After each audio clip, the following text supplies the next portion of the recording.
channel. We are doing a kind of Q&A today. It's a marriage and infertility style.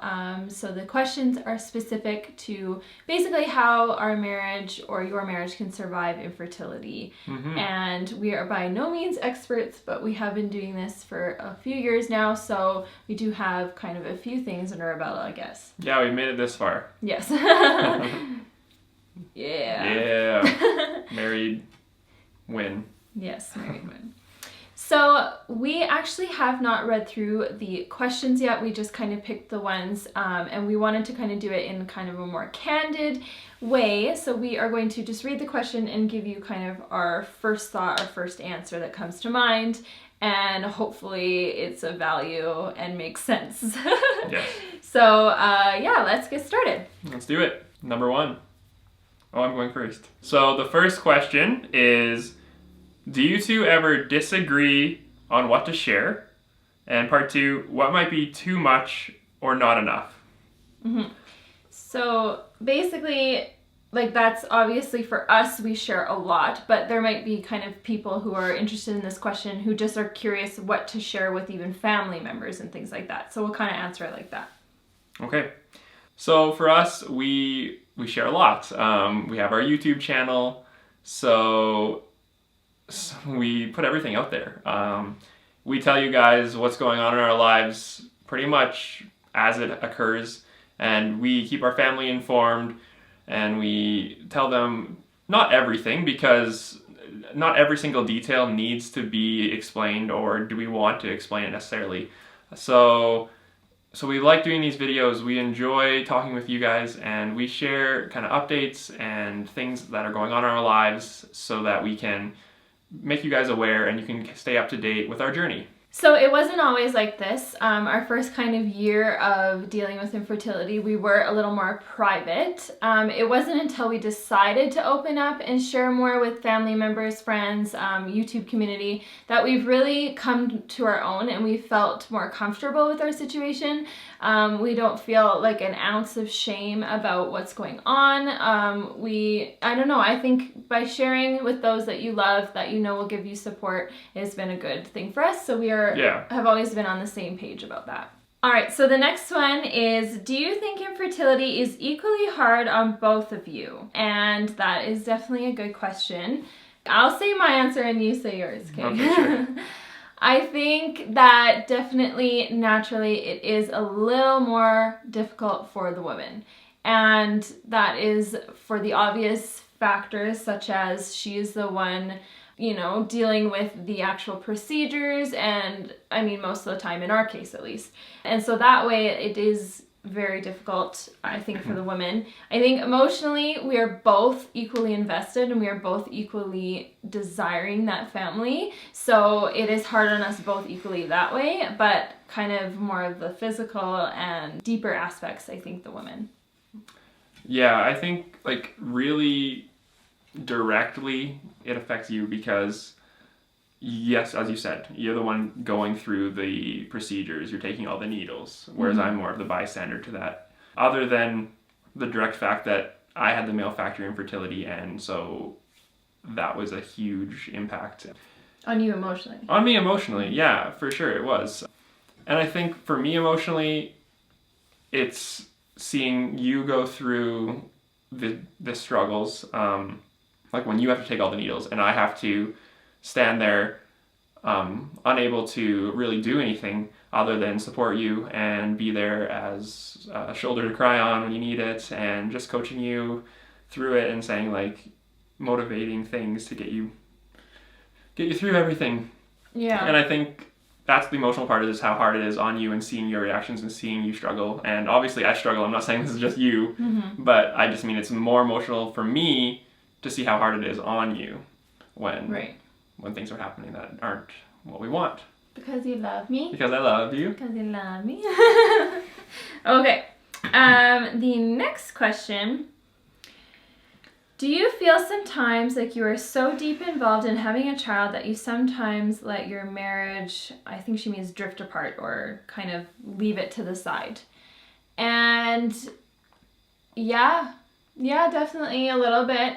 We tried really hard to continue to focus on our marriage and to not let it slip away, but I think that it's something that happens naturally with infertility because you focus so much on trying to have a baby, especially when you're in the beginning stages when you're just trying to conceive naturally. Each month, right? Each month is another cycle where you track ovulation and you time the baby dance and you know everything like that, and it Yeah. can definitely get in the way.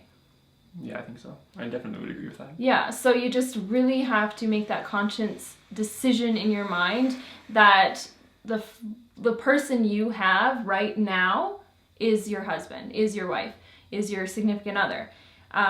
You hope to have a baby coming soon, but right now we're in this together and we gotta stick together and we gotta keep our love alive.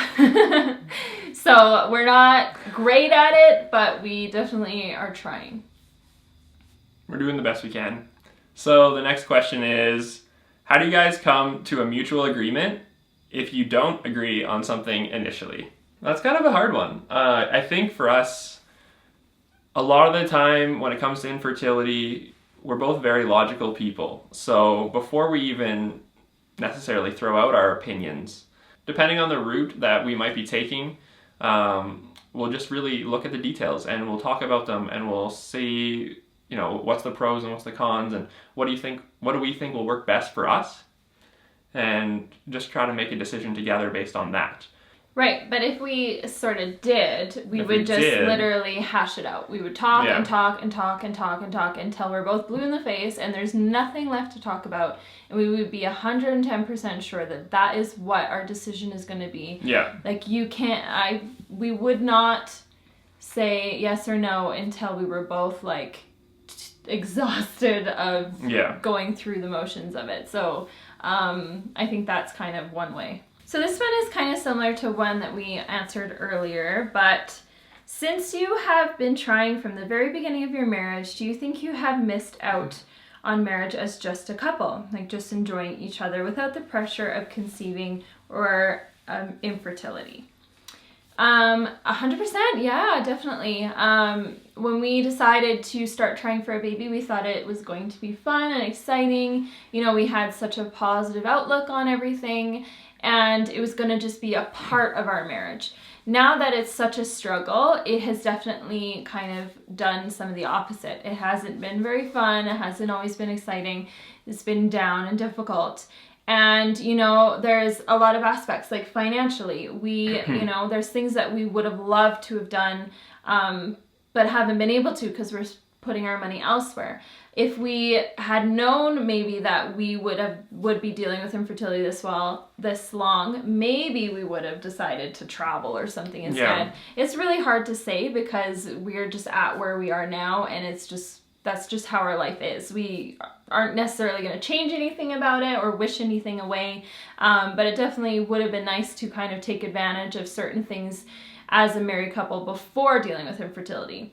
Nonetheless, I am 1,000% committed to building a family, and it didn't matter at what point in our marriage. It was just definitely going to happen. All right, so yeah, my opinion on this as well, because you took the whole question. Like for us, we got married, and 3 months later was when we made the decision to start trying. So we've been trying to conceive for the whole time that we've been together, pretty much. Mm-hmm. So, like Ayla said, had we known about maybe her endometriosis and that there was going to be infertility struggles, we very well may have taken a different route before starting our family. We might have, like, I know there's definitely things we've wanted to do, like travel and, you know, see the world, and there's a lot of places we want to visit. And obviously, financially, we can't do that because we spend all of our money on trying to have our family, because that's our other passion.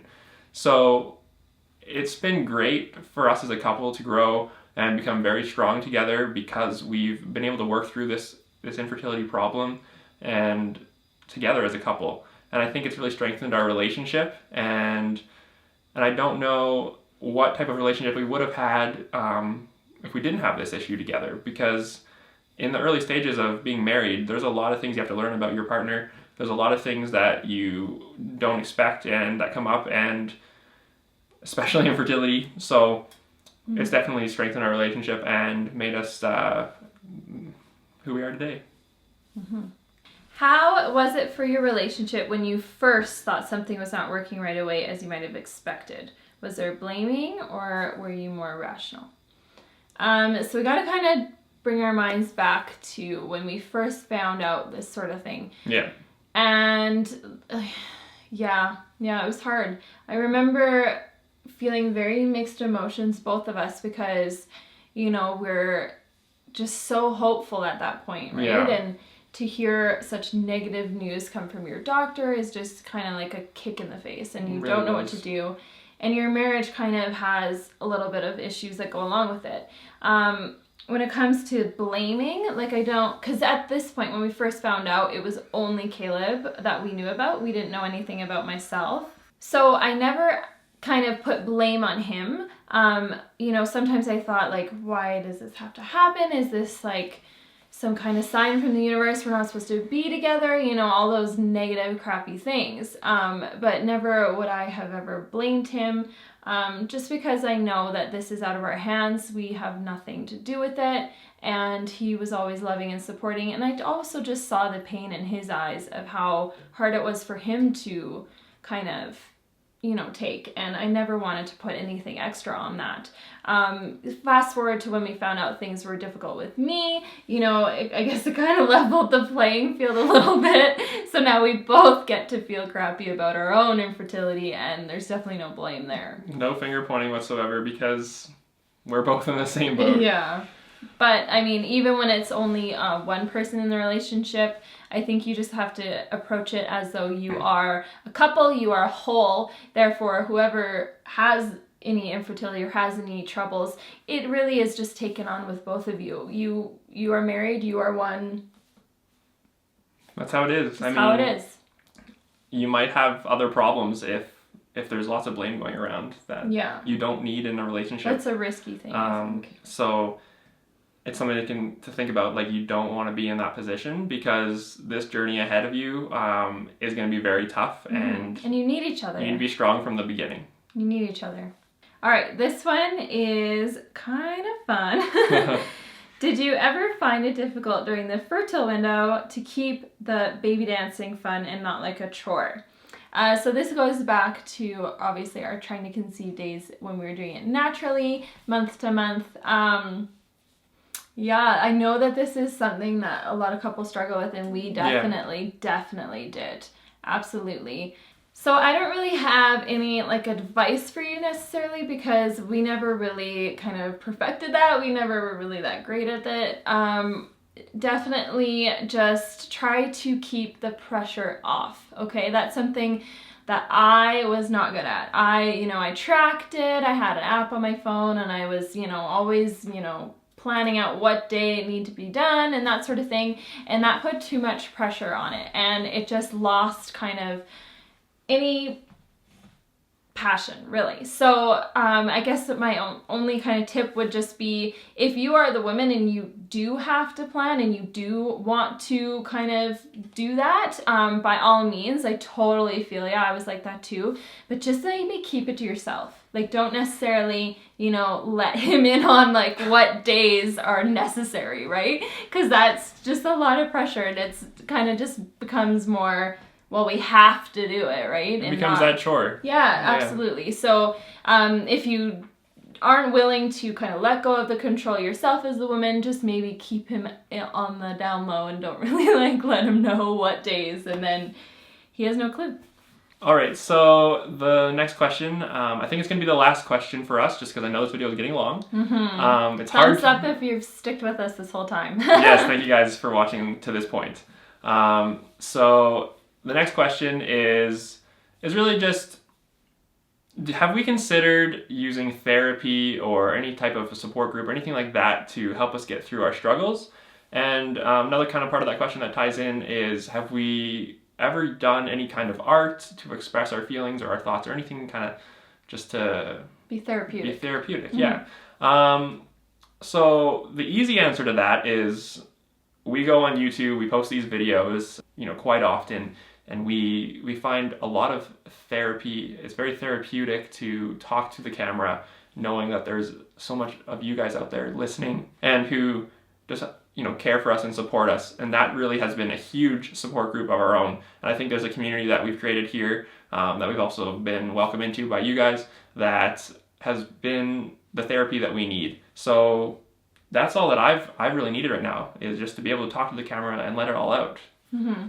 And with YouTube, the art aspect, like when we put that extra effort and do kind of a more artsy video, or work on kind of putting together clips and putting it with music and that sort of thing, that has been something that we have really become to love so much. Yeah. And it has helped us to express in a way.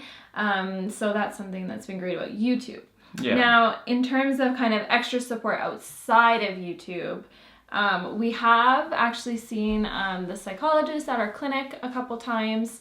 Yeah, we've gone and talked to her after a failed cycle, the very first IVF cycle, and we talked to her in preparation for using donor sperm, but that's because it is mandatory that we speak to a psychologist. It's our province has rules around that. But we didn't go speak with her after our second failed IVF, this most recent one in August, but I think we've definitely been able to get through things, and I think we're doing good. Yeah, it's definitely helpful. Myself, if you have watched some of the most recent videos, I do suffer from depression, anxiety, and so I have been very much accustomed to talking with counselors and things like that. And I just kind of find some benefits from it, and some things I kind of find that we do okay on our own. So it definitely depends. I think if you're interested in doing that, I think you should absolutely give it a try. Just go to one session. If it's not for you, then that's okay. You gave it a shot, right? Yeah. But if it does work, then there you go. You've already made tons of steps in the right direction. Yeah, and there's so many different ways that you can get support. It can be through friends, it can be through family members, it can be through going to a doctor, through a psychologist. And for us, it's YouTube. So whatever works for you, do that. And if that helps, that's great. Now, I think one other thing I want to mention too, like for us with the artsy videos, like I consider video to be a huge way to express yourself and art. And we're terrible drawers. We're terrible like at doing pictures, things like that. Like I've seen some of your work, Ayla. Hey, I painted those pretty pictures in the dining room. I could probably do something more like abstract than that. Anyway, stick figures is kind of like my go-to, but anyway, I think the videos have been so much fun. So yeah, just for us, video is our art form. It's our way to express ourselves, and we really enjoy it. All right, so this has turned into a very long Q&A. We had quite a few great questions, and we didn't want to leave anything out. We know that this is a topic that is very important, and seeing as we've kind of learned some things along the way, we thought we'd share kind of our experiences and our opinions on them. So on that note, we will say goodbye. We will say goodbye. This video is now coming to an end. We will be posting more this week, and we will see you guys in the next video. Yes, please make sure that you check out our Instagrams, both mine and Caleb. We have our Twitter account, which we also post if we are posting a video or to let you know if one's going to be late, etc., etc. And then our Snapchats. We often have some cute Snapchats of little Ellie. That's the best place to see Ellie. Yes. Okay, that's it. We're done. Okay. That's it, guys. Okay, bye. Okay, see ya.